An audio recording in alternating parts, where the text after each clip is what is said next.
পশ্চিমবঙ্গ সরকারের তরফে সারদা কাণ্ডে ক্ষতিপূরণ দেওয়ার প্রক্রিয়া চলছে। পাশাপাশি চলছে কেন্দ্রীয় তদন্তকারী সংস্থার জিজ্ঞাসাবাদও।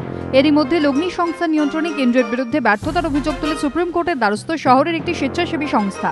মঙ্গলবার প্রধান বিচারপতি পি সদাশিবমের বেঞ্চে এই মামলার শুনানিতে আবেদনকারীদের আইনজীবী প্রশান্ত ভূষণ বলেন, লগ্নি সংস্থাগুলিকে নিয়ন্ত্রণ করতে ব্যর্থ হচ্ছে কেন্দ্রীয় সরকার, কারণ অর্থমন্ত্রক, কোম্পানি বিষয়ক মন্ত্রক, এসএফআইও, এনফোর্সমেন্ট ডাইরেক্টরেট সহ সংশ্লিষ্ট সংস্থাগুলির মধ্যে কোনো সমন্বয় নেই।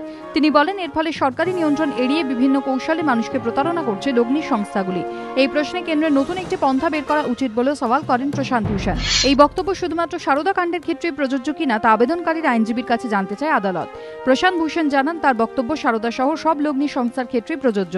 এরপরে লগ্নি সংস্থাগুলির রমরমা রোধে কি পদক্ষেপ নেওয়া হচ্ছে তা জানতে চেয়ে কেন্দ্রকে নোটিশ পাঠানোর সিদ্ধান্ত নেয় সুপ্রিম কোর্ট। 1 মাসের মধ্যে জবাব দেওয়ার নির্দেশ দেওয়া হয়েছে।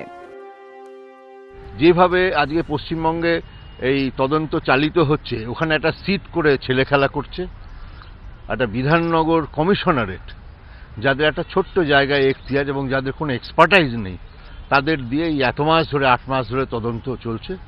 আমরা চাই যে সঠিক তথ্যটা বেরিয়ে আসুক।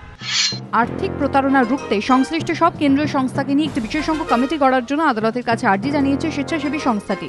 পাশাপাশি পূর্ব ভারতের রাজ্যগুলিতে সারদা সহ যেসব লগ্নি সংস্থা কাণ্ড ঘটেছে তার তদন্তভার সিবিআইকে দেওয়ার আবেদন জানানো হয়েছে।